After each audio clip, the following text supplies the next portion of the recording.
أعوذ بالله من الشيطان الرجيم. بسم الله الرحمن الرحيم. تلك الرسل فضلنا بعضهم على بعض،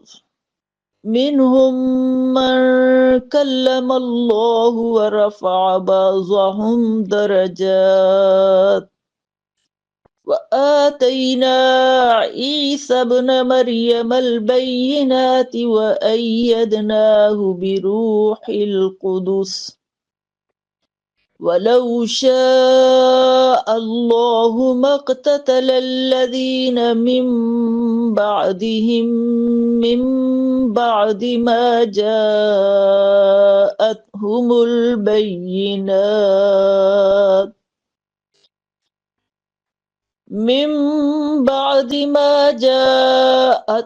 البينات ولكن اختلفوا فمنهم من آمن ومنهم من كفر، ولو شاء الله ما اقتتلوا ولكن الله يفعل ما يريد. اعوذ باللہ من الشیطان الرجیم، بسم اللہ الرحمن الرحیم۔ آج ہم اپنے کریم و رحیم رب کے فضل سے تیسرے پارے کے عام مضامین دیکھیں گے۔ تیسرے پارے کے ابتدا میں آیت الکرسی ہے، جس کے بارے میں حضور صلی اللہ علیہ وسلم نے حضرت ابی بن کعب سے پوچھا، اے ابو منذر، جانتے ہو قرآن کی سب سے عظیم آیت کون سی ہے؟ انہوں نے جواب دیا، آیت الکرسی۔ تو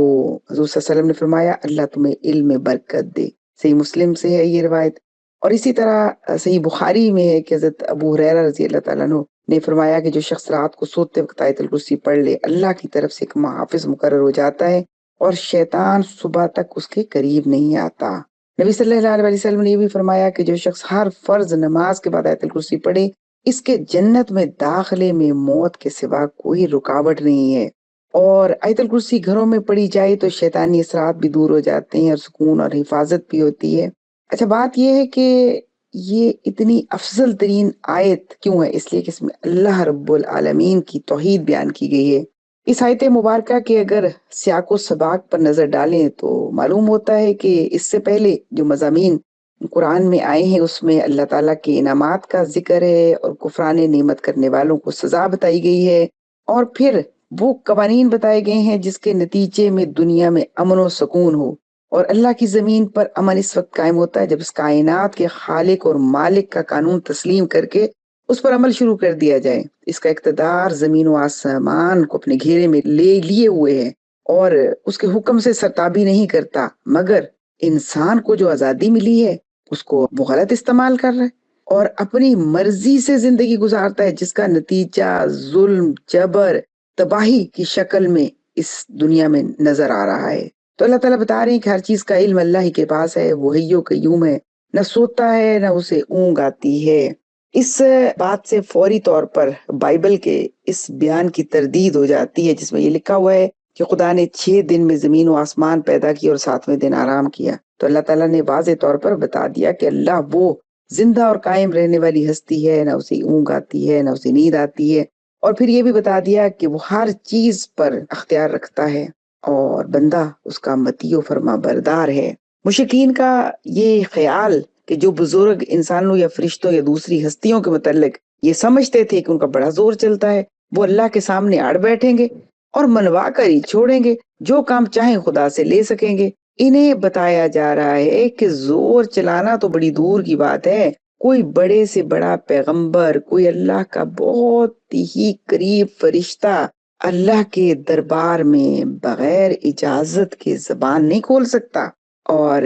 کسی کی سفارش کرنا تو بہت دور کی بات ہے، زبان کھولنے کا بھی اختیار نہیں رکھتا، سوائے اس کے کہ جس کو اللہ تعالیٰ خود اس بات کی اجازت دے دے۔ اور اللہ کی جو اقتدار ہے، اللہ کی جو کرسی ہے، اللہ کا جو اختیار ہے، وہ زمین و آسمان سب کے اوپر حاوی ہے، سب پر قائم ہے۔ اور پھر ایسا بھی نہیں ہے کہ اللہ تعالیٰ کے لیے یہ نگرانی کوئی مشکل ہو، یہ نگرانی اس کے لیے بہت آسان ہے۔ اچھا، یہاں پر ہم تھوڑا سا اگر جائزہ لے لیں اس بات کا کہ یہ آیت الکرسی جو ہے اس کا تسلسل کیا ہے. اس آیت الکرسی وہ اصل میں تو ظاہر ہے کہ کرسی کا لفظ استعمال ہوتا ہے حکومت اور اقتدار کے لیے، اور اردو زبان میں اگر کرسی کا لفظ بولا جاتا ہے تو اس سے مراد حاکمانہ اختیارات لیے جاتے ہیں. اصل میں یہاں اللہ تعالیٰ کی ذات و صفات کا ذکر جس مناسبت سے آیا ہے اس کو سمجھنے کے لیے تھوڑا سا ہمیں رکوع 32 کے جو احکام ہیں اس پر دیکھنا پڑے گا کہ پہلے مسلمانوں کو دین حق کے قیام کی راہ میں جان و مال سے جہاد کرنے پر اکسایا گیا، اور پھر ان کمزوریوں سے بچنے کی تاکید کی جن میں بنی اسرائیل مبتلا تھے. پھر یہ حقیقت سمجھائی کہ فتح و کامیابی کا مدار جو ہے وہ کس چیز پر ہے، اور اس کا بھی بتا دیا کہ ایمان، صبر و ضبط، پختگی، عزم، یہ سب چیزیں انسان کی کامیابی کی وجہ بنتی ہیں. پھر جنگ کے ساتھ اللہ تعالیٰ کی جو حکمت وابستہ اس کی طرف بھی اشارہ کیا گیا، یعنی یہ کہ دنیا کا انتظام برقرار رکھنے کے لیے وہ ہمیشہ انسانوں کے ایک گروہ کو دوسرے گروہ کے ذریعے سے دور کرتا رہتا ہے تاکہ ایک گروہ جو ہے وہ مستقل قائم رہے، اور اس کے جو اس کے اندر تعمیر کی کوالٹیز موجود تھیں جن کی وجہ سے اس نے انسانیت کو کوئی فائدہ دیا اب وہ ختم ہو گئی. اب اس کے اندر ساری وہ دوسری چیزیں نیگیٹیوٹی موجود ہے، لہٰذا اس کی نیگیٹیوٹی سے انسانیت کو بچانے کے لیے اللہ اس سے بہتر گروہ کو لے آتا ہے. تو ورنہ تو پھر کیا ہو کہ ایک ہی گروہ جب مستقل اقتدار پر رہے تو دوسروں کا جینا دشوار ہو جائے گا. تو اس لیے اللہ تعالیٰ نے اس بات کو بھی واضح فرما دیا کہ اللہ تعالیٰ جہاں پہ حکومتوں کو بدلتے ہیں وہ اس لیے بدلتے ہیں تاکہ انسانیت ہے، بلکہ نوع انسانیت کے علاوہ جو اللہ تعالیٰ کی پوری مخلوق ہے اس کو بھی فائدہ ملے، اور وہ شر سے یا یوں کہہ لیں کہ دوسروں کے نقصان سے جو ان کے اندر برائیاں ہیں اس سے بچ سکیں. اور پھر یہاں تھوڑا سا آگے چلتے ہیں تو اللہ تعالیٰ نے اگلی ہی مضامین کے اندر دین میں داخل ہونے کے لیے جو بتایا گیا ہے کہ جبر اور قوت کا استعمال جائز نہیں، اپنی آزادی مرضی سے جو چاہے وہ دین میں داخل ہو جائے اور جو چاہے کفر کی روش اپنا لے. اصل میں نتیجہ دونوں کا ایک دوسرے سے اتنا مختلف ہے کہ ایک کو روشنی قرار دیا، دوسرے کو تاریکی. ایک کا صلہ دائمی جنت بتایا، دوسرے کی سزا دہکتی آگ بتائی جس میں وہ ہمیشہ جلتے رہیں گے. اس بنیادی اصول سے یہ غلط فہمی ہرگز نہیں پیدا ہونی چاہیے کہ اللہ نے لوگوں کو آزادی دی ہے کہ مسلمان ہونے کا دعوے دار شخص چاہے تو اسلامی احکام پر عمل درآمد کرے اور نہ چاہے تو نہ کرے. اسلام میں کسی غیر مسلم کے داخل ہونے کے لیے قوت استعمال نہیں کی جا سکتی، مگر مسلمانوں سے ایک اسلامی معاشرے اور اسلامی ریاست میں فرائض پر عمل کرنے کا تقاضا کیا جاتا ہے، اور اگر وہ اس میں کوتاہی کریں گے تو مواخذہ بھی ہوگا، سرزنش بھی ہوگی، سزا بھی ہوگی. اللہ کی بندگی اور طاغوت کی اطاعت ایک ساتھ نہیں چل سکتے. اللہ کی بندگی کا پہلا قدم ہی طاغوت کا انکار ہے. یہ بات بہت واضح سی یہاں پر سمجھا دی گئی ہے، اور بڑی غلط فہمی جو لا اکراہ فی الدین کے اس میں پیدا ہو جاتی ہے اس کی وضاحت کر دی گئی ہے کہ اس کا مطلب یہ ہرگز نہیں ہے کہ تم یہ سمجھو کہ تم مسلمان ہو گئے ہو تو جہاں جو تمہارا دل کرتا ہے وہ کرتے چلے جاؤ گے. نہیں، ایسا نہیں ہے. پہلی بات تو یہ ہے کہ اگر تم مسلمان نہیں ہو تو اسلام میں داخل ہونے کے لیے تمہارے اوپر کوئی جبر نہیں ہے، لیکن جب مسلمان ہو گئے ہو تو پھر اس کے لیے یہ بتا دیا گیا ہے کہ اس کے احکام کی خلاف ورزی نہیں کرو گے. اگر احکام کی خلاف ورزی کرو گے تو اس کا مطلب ہے کہ تم مسلمان نہیں ہو. اور دوسری بات یہ ہے کہ اگر اپنے آپ کو کہتے تو مسلمان ہو لیکن عمل نہیں کرتے تو پھر فاسق ہو، اور اگر تم اعلانیہ طور پر انکار کر رہے تو پھر باغی ہو. تو جو باغی ہوتا ہے وہ اصل میں طاغوت کی فرمانبرداری کرتا ہے، اور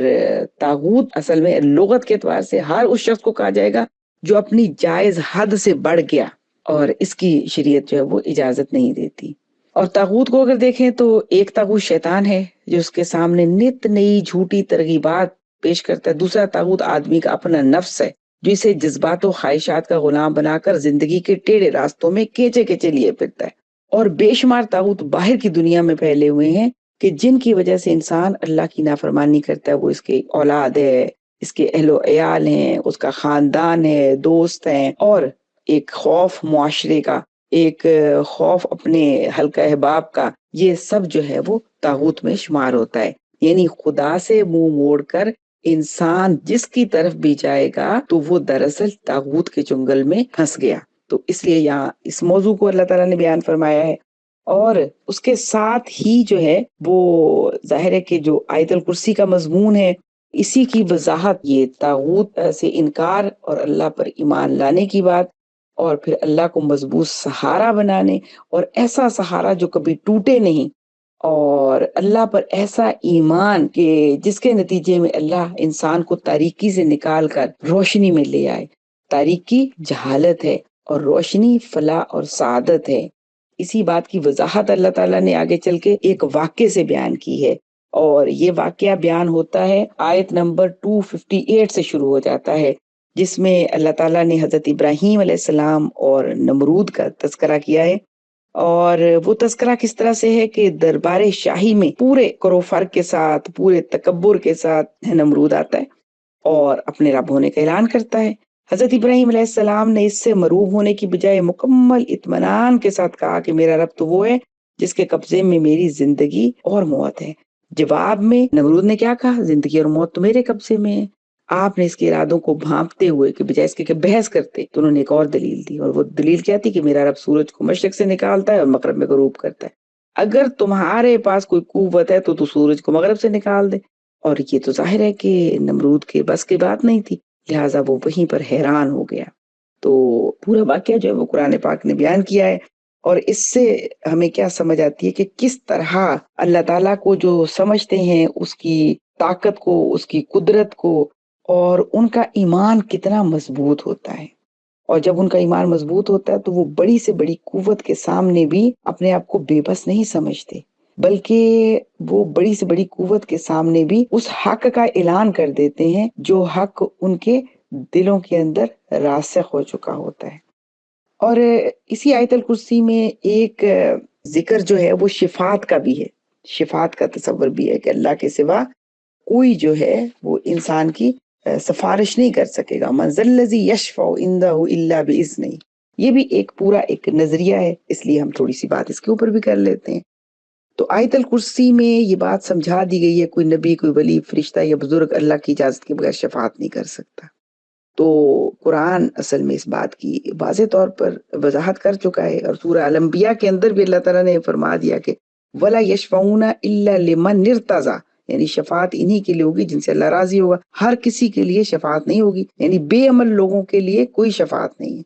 کن لوگوں کے لیے شفاعت ہوگی؟ اہل ایمان کے لیے، یعنی اللہ تعالیٰ جو اجازت دیں گے شفاعت کی، وہ کن لوگوں کے لیے شفاعت کی اجازت ملے گی؟ اہل ایمان جو توحید پر مرے تھے،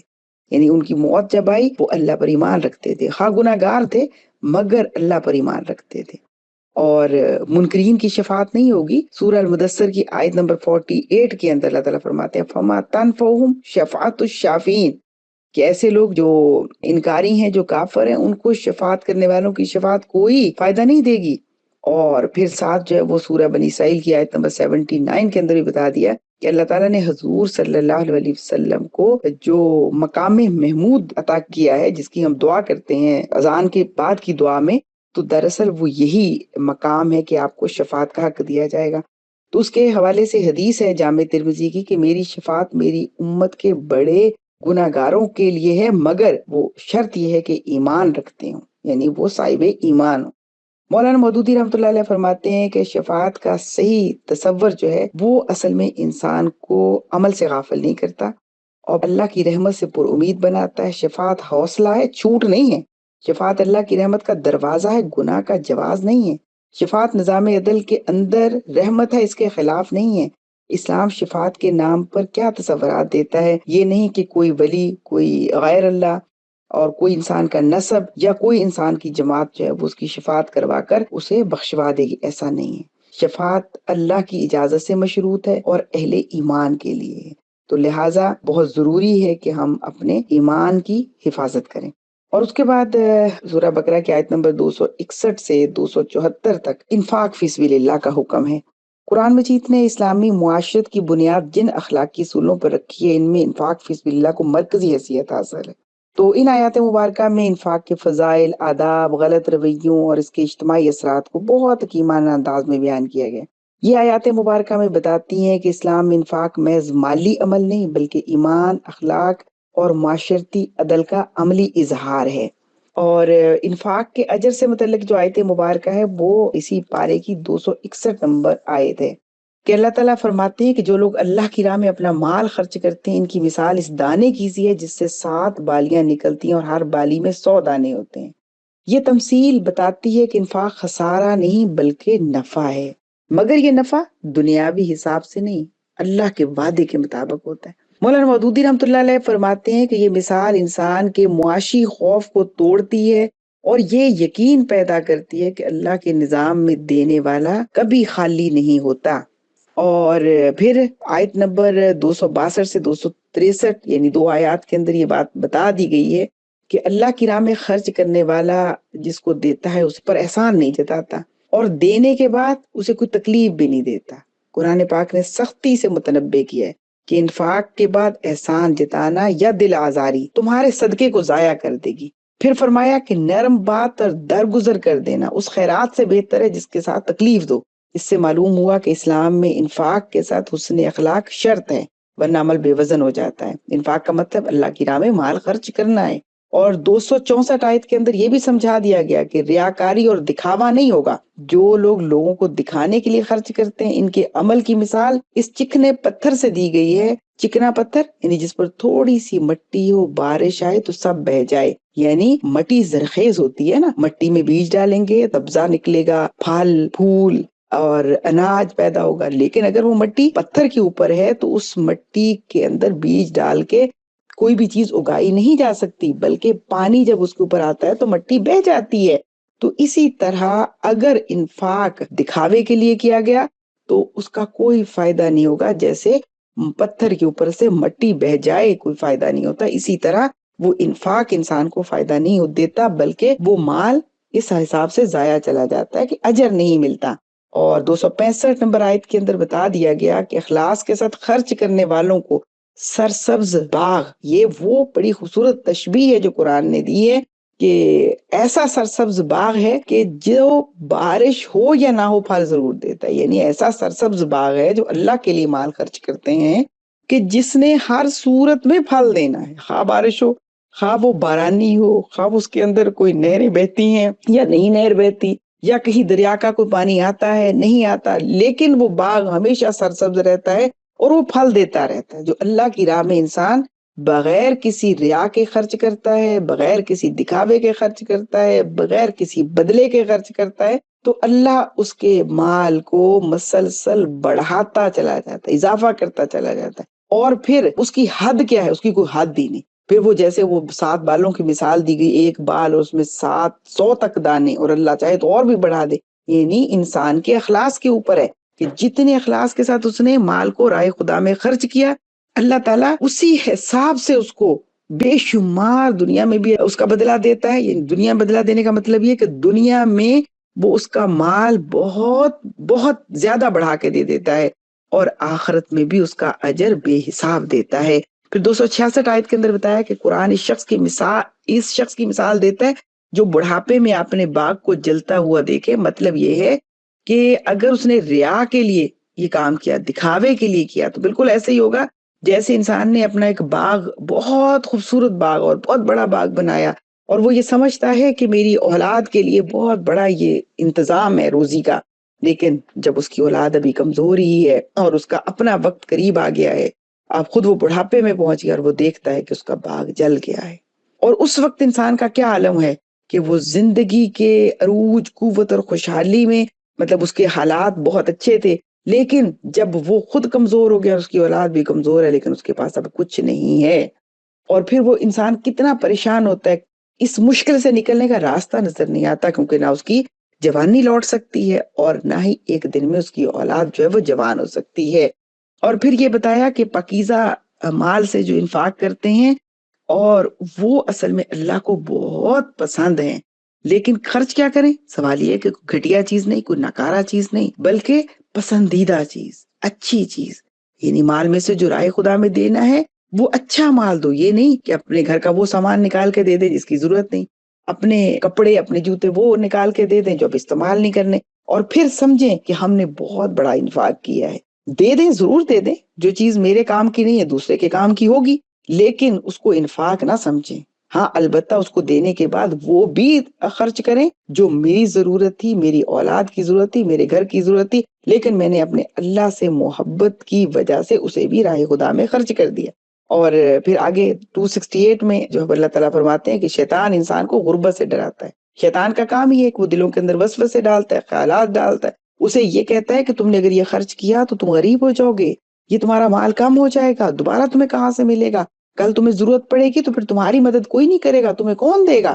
تو اس لیے شیطان وسوسے ڈالتا ہے اور بخل کی طرف آمادہ کرتا ہے۔ تو اللہ تعالیٰ نے اس بات کا بتا دیا کہ اصل میں یہ شیطان کی سازش ہے، شیطان کی چال ہے، شیطان کی چال کو سمجھو اور اس کی چال میں نہیں آنا۔ اور پھر 269 آیت کے اندر اللہ تعالیٰ فرماتے ہیں کہ جسے اللہ حکمت عطا کر دے وہ بہت بڑی خیر ہے۔ اور حکمت کیا ہے کہ انسان کو یہاں جس تناظر میں بات ہو رہی ہے کہ اسے یہ سمجھ آ جائے کہ اس نے کہاں، کیسے اور کس نیت سے خرچ کرنا ہے۔ اور یہاں پر 270 اور 271 میں یہ بھی سمجھا دیا گیا ہے کہ اگر تم خفیہ انفاق کرو تو زیادہ پاکیزہ ہے، لیکن اگر تم دکھا کے بھی دو گے، مقصد یہ ہوگا کہ لوگ اس سے ایک موٹیویشن لیں اور جہاں خرچ کرنے کی ضرورت ہے وہاں کریں، لیکن تمہارے دل کے اندر ریا، دکھاوا اور اپنے آپ کو سخی کہلوانا، اپنے آپ کو بڑا دینے والا کہلوانا یہ خواہش نہ ہو تو دکھا کے بھی دے سکتے ہو۔ جذبہ تمہارا یہی ہو کہ دوسرے بھی اس سے سبق لیں گے، دوسرے بھی اس اخذ کریں گے اور خود بھی خرچ کریں گے،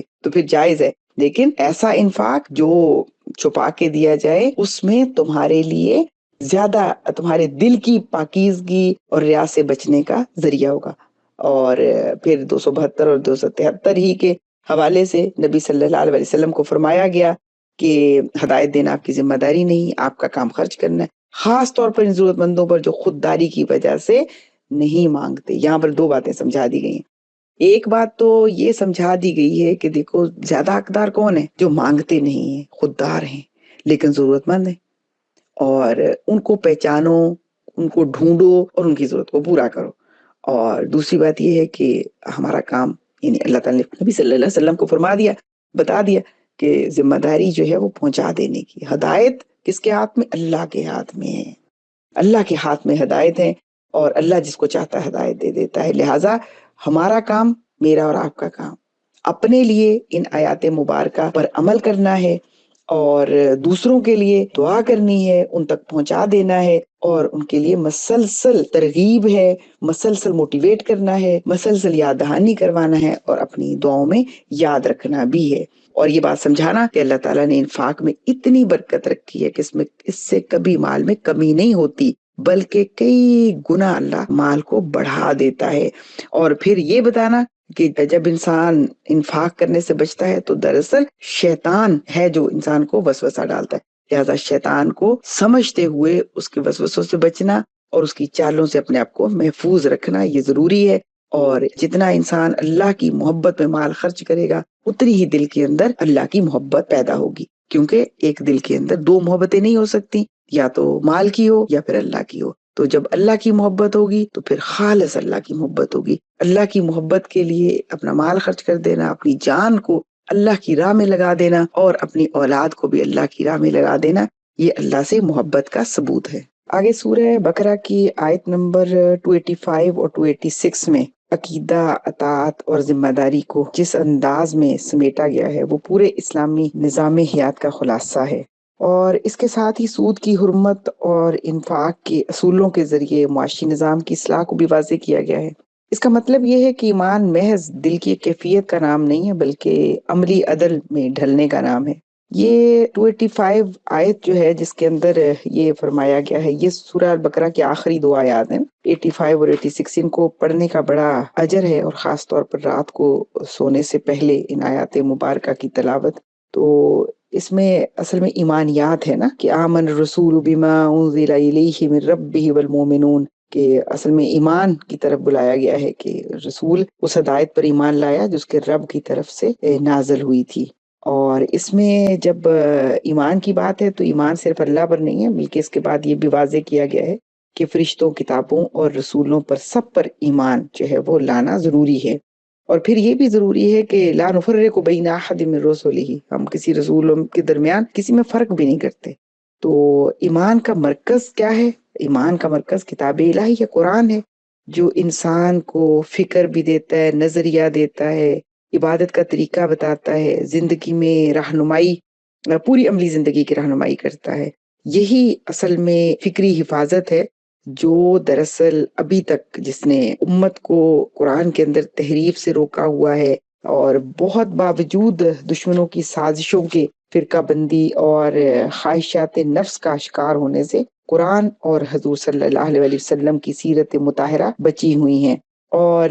اصل میں اسی آیت مبارکہ میں یہ بھی سمجھایا گیا ہے کہ ہمارا کام کیا ہے، وَقَالُوا سَمِعْنَا وَأَطَعْنَا، کہ کہو کہ ہم نے سن لیا اور اطاعت کی۔ یعنی اس میں یہ بات سمجھائی گئی ہے کہ ایمان کا عملی مظہر جو ہے وہ جب سن لیا ہے اس کے اوپر فوری اطاعت ہونی چاہیے۔ ایمان دراصل عملی اطاعت کا اور اجتماعی نظم کا نام ہے۔ مولانا مودودی رحمۃ اللہ علیہ فرماتے ہیں کہ اسلام میں ایمان اس وقت تک معتبر نہیں ہوتا جب تک کہ وہ اطاعت رسول کی صورت میں ظاہر نہ ہو۔ اور پھر اس کے بعد جب ہم آگے چلتے ہیں یہ 286 آیت میں، تو یہاں پر تو اللہ تعالیٰ نے یہ بھی بتا دیا ہے کہ لا یکلف اللہ نفسا الا وسعها، کسی بھی شخص پر اس کی قدرت ہے، اس کی طاقت سے زیادہ جو ہے وہ شریعت اس پر بوجھ نہیں ڈالتی۔ تو اس میں ذمہ داری کا احساس بھی ہے کہ فرد جواب دہ ہے، وہ ایسا نہیں ہے کہ بے لگام ہو جائے، اسے یہ تصور ہی نہ ہو کہ اسے جواب دہی نہیں ہے۔ لیکن ساتھ یہ بھی بتا دیا گیا ہے کہ جواب دہی کا مطلب یہ نہیں ہے کہ تمہارے اوپر بوجھ جو ہے وہ تمہاری طاقت سے زیادہ ڈالا گیا ہے۔ یعنی شریعت جو ہے وہ انسان کی استطاعت کے مطابق ہے۔ اللہ تعالیٰ نے انسان کو پیدا کیا، وہ انسان کی اوصاف سے بھی واقف ہے، اس کی کمزوریوں سے بھی واقف ہے۔ جس اللہ نے ہمیں پیدا کیا اسی نے شریعت نازل کی، اور وہ بہتر سمجھتا ہے کہ کیا چیز میرے اس مادی جسم کے لیے ضروری ہے، کیا چیز میری روح کے لیے ضروری ہے، اور کون کون سی چیزیں میرے نظریے کے لیے ضروری ہیں۔ تو اللہ تعالیٰ نے جو شریعت بھیجی ہے وہ بالکل ہماری ضرورت کے مطابق ہے، ہماری استطاعت کے مطابق ہے۔ اور اس میں یہ بات بھی سمجھائی گئی ہے کہ اللہ تعالیٰ ہر انسان کو اس کی خدمت کے مطابق ہی اجر دیتا ہے۔ ایسا نہیں ہوتا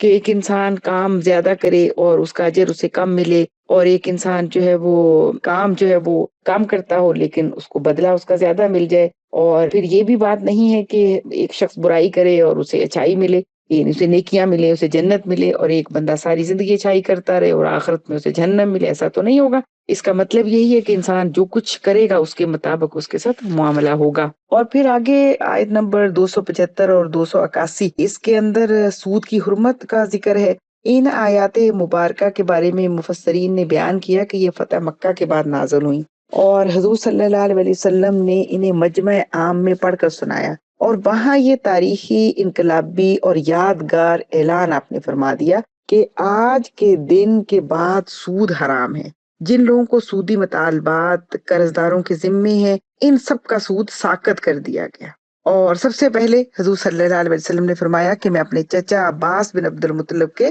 سودی مطالبوں کو ختم کرتا ہوں، اور صرف یہ کہا گیا کہ وہ اپنا اصل زر جو ہے وہ واپس لے سکتے ہیں، لیکن اس میں بھی یہ فرمایا کہ مقروض کو سہولت دو، اس کی مشکل ذرا حل ہو جائے تو پھر واپس لو۔ اور سود کے بارے میں یہ بھی فرما دیا کہ سود لینے والا جو ہے وہ اعلان جنگ کرتا ہے، کس کے ساتھ؟ اللہ اور اس کے رسول صلی اللہ علیہ وآلہ وسلم کے ساتھ۔ آج ہماری بدقسمتی ہے کہ پورا سرمایہ دارانہ نظام جو ہے وہ سود پر چل رہا ہے، اور مسلمان ممالک بھی غیر مسلموں سے پیچھے نہیں ہے۔ ہمارا بھی معاشی نظام سود پر چلتا ہے۔ سود انسان کے اندر بدترین قسم کا لالچ پیدا کر دیتا ہے، مال کی محبت بڑھا دیتا ہے۔ اس لیے اللہ تعالیٰ نے سود کو حرام قرار دیا اور تجارت کرنے کی فضیلت بیان فرمائی کہ اسلامی جو معاش ہے اس کا تصور محنت، تجارت اور شراکت پر ہے۔ اور یہاں پر ساتھ یہ بھی بتا دیا کہ جو سود ہے وہ انسان کو بخیل کر دیتا ہے، لالچی بنا دیتا ہے، مال کی محبت میں مبتلا کر دیتا ہے، معاشرے کو طبقاتی کشمکش میں ڈال دیتا ہے، اور ایسا ہی معاشرتی طبقاتی نظام بن جاتا ہے جس کے بعد آپس میں بھائی چارہ، محبت، ہمدردی، اخوت، یہ سب چیزیں ختم ہو جاتی ہیں۔ اس لیے اللہ تعالیٰ نے سود کے بارے میں سخت وعید سنائی ہے۔ اللہ تعالیٰ کا ارشاد یہی ہے نا کہ اے ایمان والو، خدا سے ڈرو، اور جو کچھ تمہارا سود لوگوں پر باقی رہ گیا اسے چھوڑ دو اگر واقعی تم ایمان لائے ہو، لیکن اگر تم نے ایسا نہ کیا تو آگاہ ہو جاؤ کہ اللہ اور اس کے رسول کی طرف سے تمہارے خلاف اعلان جنگ ہے، اور اب بھی توبہ کر لو، سو چھوڑ دو تو اصل زر لینے کے لیے تم حقدار ہو۔ تو یہ بہت بڑا، یعنی یوں سمجھ لیں کہ حکم ہے، اور حدیث میں تو سود کو بدترین گناہ قرار دیا گیا ہے، یعنی یہاں تک فرمایا کہ یہ ایسے ہی ہے جیسا کہ تم نے اپنی ماں کے ساتھ بدکاری کی۔ اتنا زیادہ جو ہے وہ سود ناپسندیدہ ہے، اور بدترین فعل ہے، تو یہاں پر اس بات کی بہت واضح طور پر سود کی حرمت بیان کی گئی ہے۔ اس کے بعد سورہ آل عمران شروع ہو جاتی ہے۔ سورہ آل عمران مدنی سورت ہے اور اس میں یہ 4 خطبوں پر مشتمل ہے۔ آغاز میں اس سورت میں آیت نمبر 32 تک کا مضمون ہے، پھر دوسرا خطبہ آیت نمبر 33 سے شروع ہو کر تیسرے پارے کے آخر تک چلتا ہے، اور پھر اس کے بعد تیسرے خطبے سے چوتھے پارے کے آغاز تک سورہ مبارکہ ہے۔ جب یہ سورت نازل ہوئی ہے تو مدینہ منورہ میں مشرکین کے اثرات اور آثار نسبتاً کم تھے اور اہل کتاب کے زیادہ تھے، اس لیے اس سورت میں ایک جانب یہود و نصارہ کو اخلاقی خرابیوں اور اعتقادی گمراہیوں پر جو ہے وہ پکڑا گیا ہے، اور دوسری جانب اہل ایمان کو جو امت وسط ہیں اور غیر امت جنہیں کہا گیا ہے، انہیں اللہ تعالیٰ نے امامت کے منصب پر فائز کیا ہے۔ اور اس لحاظ سے پھر اللہ تعالیٰ نے امت کو یہ ہدایت بھی کی کہ انہوں نے اب کس طرح کے اعمال کرنے ہیں جس کے نتیجے میں ان کا مقام دیا ہے وہ برقرار رہ جائے، اور جن باتوں سے بنی اسرائیل کے جن کاموں سے اللہ تعالیٰ ناراض ہوا ہے تو امت جو ہے وہ ان باتوں سے اپنے آپ کو بچا سکے۔ سورہ آل عمران کی آیت نمبر 2، یہ اللہ لا الہ الا هو الحی القیوم، یہ دراصل آیت مبارکہ ایک فکری انقلاب کا اعلان ہے۔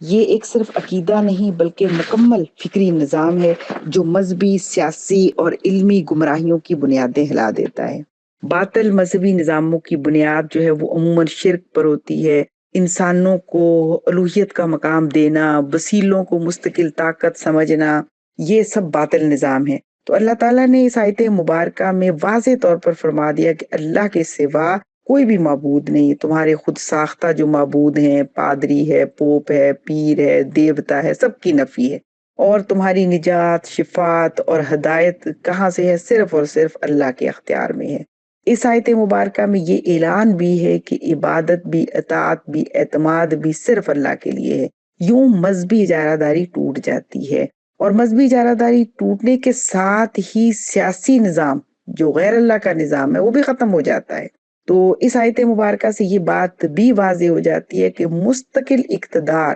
مستقل طاقت اور مستقل حاکم صرف اللہ کی ذات ہے۔ اس لیے قرآن نے یہ کہا الحیّ، ہمیشہ زندہ رہنے والا، غیر فانی، جس کے پاس ہمیشہ اقتدار رہے گا، القیوم، جو سب نظام اس کے سہارے قائم ہے۔ وہ کون ہے؟ کوئی بادشاہ، کوئی آمر یا کوئی نظام خود مختار نہیں۔ اگر کسی کے پاس کوئی اقتدار ہے تو وہ اللہ کا دیا ہوا ہے، اگر کسی کے پاس طاقت ہے تو وہ اللہ کی دی ہوئی ہے، اور وہ کس کی ہے؟ وہ اللہ ہی کی امانت ہے۔ اور یہ آیت ہر دور کے فرعونوں کے لیے اعلان موت ہے، اور یہ ان کی علمی اور فکری غرور کا خاتمہ ہے، اور ساتھ عقل بھی یہ سب بتاتی ہے کہ علم انسان کو خود کفیل نہیں بنا دیتا۔ علم مشاہدہ اسے کچھ سمجھ ضرور دیتا ہے لیکن حتمی بات نہیں سمجھاتا۔ حتمی بات صرف وحی الہی بتاتی ہے، کیونکہ وحی جو ہے وہ اللہ کی طرف سے ہے، اور اللہ ہی بندوں کو ہدایت دینے کا حق رکھتا ہے۔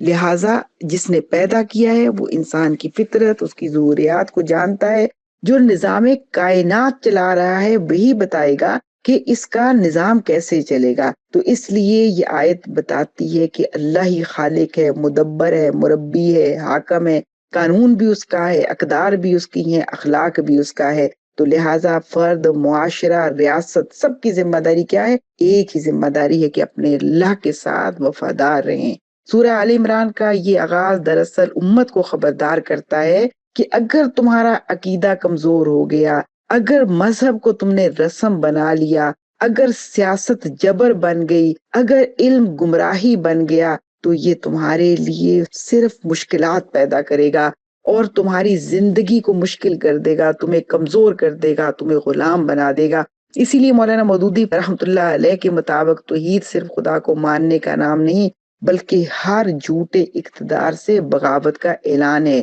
تو اس آیت مبارکہ میں جو اللہ تعالیٰ نے ہمیں سمجھایا ہے وہ کیا ہے کہ قرآن کا پہلا وار تلوار سے نہیں فکر پر ہوتا ہے۔ یہ آیت شرک کو توڑ دیتی ہے، آمریت کو چیلنج کرتی ہے، علمی غرور کو بے نقاب کرتی ہے، اور انسان کو دوبارہ اس کی اصل پر لا کھڑی کرتی ہے۔ اصل کیا ہے؟ کہ وہ اللہ کا بندہ ہے اور اس کا غلام ہے۔ تو اس لحاظ سے یہ آیت مبارکہ بہت اہمیت کی حامل ہے۔ اس کے بعد سورہ آل عمران کی آیت نمبر 7 جس کے اندر یہ بتایا گیا ہے کہ محکمات آیات اور متشابہات جو ہیں ان کے حوالے سے ہمیں علم دیا گیا ہے کہ اس کے اندر کچھ محکم آیات ہیں اور کچھ متشابہات ہیں۔ محکم وہ ہوتی ہیں جو بالکل واضح ہیں، جیسے اقیم الصلاۃ، نماز قائم کرو، یہ واضح احکامات ہیں، اس میں کوئی ایسی بات نہیں ہے جس میں کسی تفسیر کی ضرورت، کسی شک اور شبے کی ضرورت ہو۔ اور متشابہ آیات وہ ہوتی ہیں جیسے اللہ نور السماوات والارض، اللہ آسمان و زمین کا نور ہے، تو ظاہر ہے اس کے لیے تشریح کی ضرورت ہے، اس کے لیے وضاحت کی ضرورت ہے، تو ان آیات کو متشابہ کہا گیا ہے۔ تو زیادہ تر حصہ قرآن کا محکم آیات پر ہے، اور محکم آیات کو جو سمجھتا ہے وہ پورے قرآن کو سمجھ بھی سکتا ہے، پورے دین کو سمجھ سکتا ہے اور پورے دین پر عمل کر سکتا ہے۔ لہٰذا جو چیز انسان کے حواس میں آتی ہے وہ ظاہر ہے کہ انسان کے لیے آسان ہے سمجھنا، اور جو چیزیں انسان کے حواس سے ماورا ہوں، جو انسانی علم کی گرفت میں کبھی نہ آئی ہوں، نہ آ سکتی ہوں، جن کو اس نے نہ کبھی دیکھا، نہ چکھا، نہ چھوا، نہ انسانی زبان میں وہ الفاظ ہیں، وہ سب چیزیں ایسی ہیں کہ جو متشابہات میں آتی ہیں یا جن کی تفسیر اہل علم کرتے ہیں۔ تو اس لیے یہاں پر آیت مبارکہ کے اندر یہ بات سمجھائی گئی ہے کہ جو اچھے لوگ ہیں، اہل ایمان ہیں، جن کے دلوں میں ٹیڑھ نہیں ہے، وہ تو محکم آیات سے ایمان مضبوط کر لیتے ہیں، اور وہ کہتے ہیں یہ سب ہمارے رب کی طرف سے ہے، اور وہ کہتے ہیں کہ ہم ان پر ایمان لائے ہیں، اور انہی آیات کے ذریعے ہدایت حاصل کرتے ہیں اور اپنی زندگی اللہ کی اطاعت و فرمانبرداری میں گزارتے ہیں۔ اور وہ لوگ جن کے دلوں میں ٹیڑھ ہے، وہ فتنے کی تلاش میں ہمیشہ ہی متشابہات کے پیچھے پڑے رہتے ہیں، ان کو مختلف معنی پہنانے کی کوشش کرتے ہیں، حالانکہ ان کا حقیقی مفہوم اللہ کے سوا اور کوئی نہیں جانتا۔ باقی اہل علم تو اس کے اوپر مختلف قسم کی ایک لاجک یا دلیل یا وضاحت دیتے ہیں، لیکن ساتھ وہ یہ بھی کہتے ہیں کہ واللہ عالم بالصواب، یعنی اس کے اندر حقیقت کیا ہے، پختہ بات کون سی ہے، اس کے بارے میں اللہ ہی جانتا ہے۔ تو محکم آیات ام الکتاب ہیں، یعنی اصل کتاب کی جڑ ہیں، انسانی علم اور عقل کے مطابق ہیں، لہٰذا وہ ہمارے لیے کافی ہیں کہ ہم اس کے مطابق جو ہے وہ اپنی زندگی گزار سکیں۔ مولانا مودودی رحمۃ اللہ علیہ کے مطابق دین کا تصور صرف عقیدہ یا جذبات تک محدود رہ جائے تو لوگوں کے لیے محض رسم و رواج بن جاتا ہے، مگر جب دین علم و دلیل پر مبنی ہو تو وہ اخلاق، سیاست اور معاشرت میں حقیقی اصلاح کا ذریعہ بنتا ہے۔ تو اس لحاظ سے آیت نمبر 7 ہے، یہ سمجھاتی ہے کہ دین صرف عقیدہ یا رواج نہیں بلکہ علم اور دلیل کا ایک مکمل نظام ہے۔ قرآن مجید تاریخ کو محض قصہ گوئی کے لیے بیان نہیں کرتا بلکہ اسے زندہ آئینہ عبرت بنا کر پیش کرتا ہے۔ سورہ آل عمران میں یہود و نصارہ کی فکری، اخلاقی اور دینی گمراہیوں کو تفصیل سے بیان کیا گیا ہے تاکہ امت مسلمہ انہی اسباب زوال سے محفوظ رہے، یعنی جو وجوہات تھی بنی اسرائیل کے زوال کی، تو ہم ان وجوہات کی بنا پر زوال کا شکار نہ ہوں۔ یہ آیات واضح کرتی ہیں کہ اہل کتاب کا زوال علم کی کمی سے نہیں ہوا بلکہ ذہنی بحران، اخلاقی انحراف اور دنیا پرستی کے باعث ہوا۔ تو یہاں سب سے اہم بات کیا ہے کہ اصل زوال کی وجہ انسان کا فکری طور پر تبدیل ہو جانا، یعنی اس کا ایمان کمزور ہو جانا، اس کا نظریہ کمزور ہو جانا، اس نظریے اور ایمان کی کمزوری کا اثر اس کی اخلاق کے اوپر پڑے، اور اخلاق خراب ہو تو اس کے نتیجے میں انسان آخرت کو بھول جائے اور دنیا اس کو محبوب ہو جائے۔ تو یہی وجہ تھی کہ پھر بنی اسرائیل نے کتابوں کے اندر تحریف کی، حق کو بدل دیا، حق کو چھپایا۔ اس جرم کا اللہ تعالیٰ نے تذکرہ کیا آیت نمبر 71 میں اور 78 میں۔ اللہ تعالیٰ نے بتایا ہے کہ اہل کتاب میں ایک گروہ ایسا تھا جو زبان موڑ کر کتاب پڑھتا تاکہ لوگ سمجھیں کہ اللہ کی کتاب ہے، حالانکہ وہ اللہ کی طرف سے نہیں ہوتی تھی، اپنی طرف سے بنا کے پڑھتے تھے، لیکن ثابت یہ کرتے تھے کہ اللہ کی طرف سے ہے۔ اس طرح حق کو باطل کے ساتھ خلط ملط کر دیتے تھے اور جان بوجھ کر سچ کو چھپاتے تھے۔ اس طرز عمل کی وجہ سے ہوا کیا کہ اللہ نے ہمیشہ کے لیے انہیں امامت کے منصب سے معزول کر دیا، اور اصل میں یہ جو طرز عمل تھا جس کا نتیجہ ان کی معزولی کی شکل میں نکلا، اور جرم ان کا یہاں تک بڑھ چکا ہوا تھا کہ انہوں نے اللہ کے بھیجے ہوئے کتابوں کو ہی تبدیل کر دیا، تحریف کر دیا۔ اور یہاں تحریف سے مراد صرف یہ نہیں ہے کہ الفاظ بدلے، بلکہ انہوں نے اگر الفاظ برقرار بھی رکھے تو مفہوم اپنے فائدے کے مطابق موڑ دیا، یعنی جو اللہ کا حکم تھا اس کی تشریح بدل دی، اس کے معنی بدل دیے، اور پھر آیت نمبر 64, 69 اور 105 کے اندر اللہ تعالیٰ فرماتے ہیں کہ اہل کتاب کو ایک مشترک بنیاد جو ہماری اور اہل کتاب کے درمیان ہے وہ کلمے کی بنیاد، اللہ کے ایک ہونے کی بنیاد پر جمع ہونا چاہیے تھا، مگر ہوا کیا کہ وہ گروہی مفادات میں پڑ گئے، فرقوں میں بٹ گئے اور دوسروں کو بھی گمراہ کرنے لگے۔ یعنی انہیں خود بھی اکٹھا ہونا چاہیے تھا، انہیں پھر اکٹھا ہونے کے ساتھ ساتھ نبی مہرباں حضرت محمد مصطفیٰ صلی اللہ علیہ وسلم کا ساتھ دینا چاہیے تھا، انہیں اس کتاب کو، قرآن پاک کو سمجھ لینا چاہیے تھا، اس لیے کہ وہ تو قرآن جو ہے وہ ان کی کتاب کی تصدیق کرتی ہے، اور ان کی کتابوں کے اندر حضور صلی اللہ علیہ وسلم کے حوالے سے بشارتیں موجود ہیں، آپ کی نشانیاں بھی موجود ہیں اور آپ کی امت کی نشانیاں بھی موجود ہیں، اور قرآن کے احکامات بھی بتائے گئے ہیں کہ تمہاری کتابوں کے اندر یہ ہے تو آخری نبی کی کتاب کے اندر بھی یہ والے عقائد اور اس طرح کے معاملات ہوں گے۔ لیکن اس کے باوجود انہوں نے کیا کیا؟ گروہی مفادات کو ترجیح دی، اور یہ وہ لوگ ہیں جن کے پاس واضح دلائل آنے کے باوجود انہوں نے نہ صرف انکار کیا بلکہ اختلاف کیا، اور اختلاف اور انکار کی وجہ سے وہ تباہ ہو گئے۔ اور اس میں امت کو ہمیں یہ بتایا گیا ہے کہ تمہیں یہ کام نہیں کرنے، نیت کو بھی صحیح رکھنا ہے، اپنے ایمان کو درست رکھنا ہے، تعصب سے بچنا ہے، فرقہ واریت سے بچنا ہے۔ اور پھر آیت نمبر 14 اور 75 اس کے اندر بتایا گیا ہے کہ دیکھو بنی اسرائیل کے ساتھ کیا ہوا، دنیا کی محبت پیدا ہو گئی، مال، اقتدار اور خواہشات نفس، یہ وہ چیز ہے جو انسان کو اندھا کر دیتی ہے۔ تو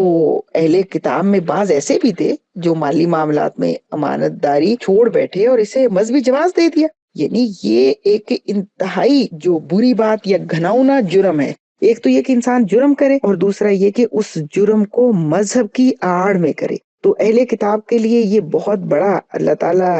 جس پر ناراض ہیں وہ یہ ہے کہ انہوں نے نہ صرف یہ کہ جرم کیا بلکہ ساتھ یہ کہ اللہ کی نافرمانی کو مذہب کا رنگ بھی دے دیا۔ یہ دنیا پرستی اس ذہنی بحران کو ظاہر کرتی ہے کہ دین کو آخرت کے بجائے دنیا کمانے کا ذریعہ بنا لیا جائے، تو یہ ایک اخلاقی گراوٹ کی اور اللہ کے ساتھ جو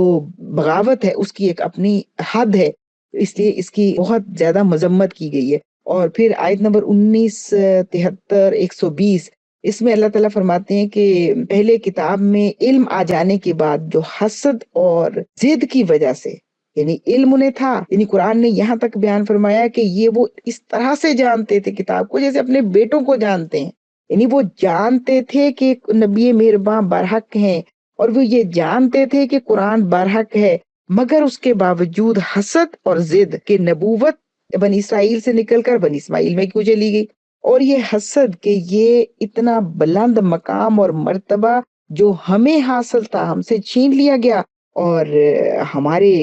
دوسرے یعنی ظاہر ہے کہ ایک خاندانی فرق ہے اور دوسرے قبیلے کا فرق ہے، خاندان کا فرق ہے، ان کے پاس چلا گیا۔ یہ حسد اس بات کی دلیل ہے کہ جب دین کو نسلی، خاندانی یا گروہی ورثہ سمجھ لیا جائے تو پھر یہی مسائل ہوتے ہیں، کیونکہ دین جو ہے وہ نہ نسلی، نہ خاندانی، نہ گروہی ورثہ ہے، یہ تو حق ہے، اور یہ ایسا حق ہے، ایسی سچائی ہے، ایسی حقیقت ہے کہ جس کو اللہ چاہے اس کی ہدایت دے دے۔ تو اصل میں سورہ آل عمران کی یہ آیات مجموعی طور پر یہ حقیقت واضح کرتی ہیں کہ اہل کتاب کا اصل مسئلہ علم کی کمی نہ تھا، علم ان کے پاس تھا،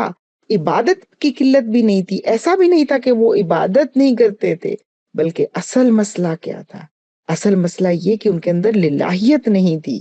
اللہ کے ساتھ تعلق نہیں تھا، اخلاقی طور پر دیوالیہ ہو چکے تھے، دنیا پرستی آ گئی تھی، حسد اور گروہی تعصب موجود تھا۔ اس لیے تاریخ سے جو ہمیں سبق ملتا ہے، قرآن نے جو تاریخ بیان کی ہے وہ تاریخ ہمیں یہ سبق دیتی ہے کہ قرآن کو سمجھ کر پڑھیں، دین کو مفاد کا ذریعہ نہ بنائیں بلکہ اللہ کے ساتھ محبت اور تعلق قائم کریں، اور اس نعمت پر جو اللہ تعالیٰ نے دین کی شکل میں ہمیں دی ہے اس پر اللہ کا شکر ادا کریں، اس پر عمل کریں اور پوری یکسوئی کے ساتھ انفرادی اور اجتماعی زندگی اس کے مطابق ہی گزاریں۔ پارہ نمبر 3 کے آخر میں اللہ تعالیٰ نے صحت کا تذکرہ کیا ہے جو تمام انبیاء کرام سے لیا گیا۔ ان سب کی ذمہ داری تھی کہ اپنے بعد آنے والے جو برحق رسول ہیں ان کی مدد کریں۔ سب سے آخر میں آنے والے حضور صلی اللہ علیہ وسلم ہیں، اس لحاظ سے ہر سابقہ نبی کے پیروکار اس بات کے مکلف تھے کہ حضور صلی اللہ علیہ وسلم پر ایمان لاتے آپ کی نصرت کرتے، دین حق کو غالب کرنے کے لیے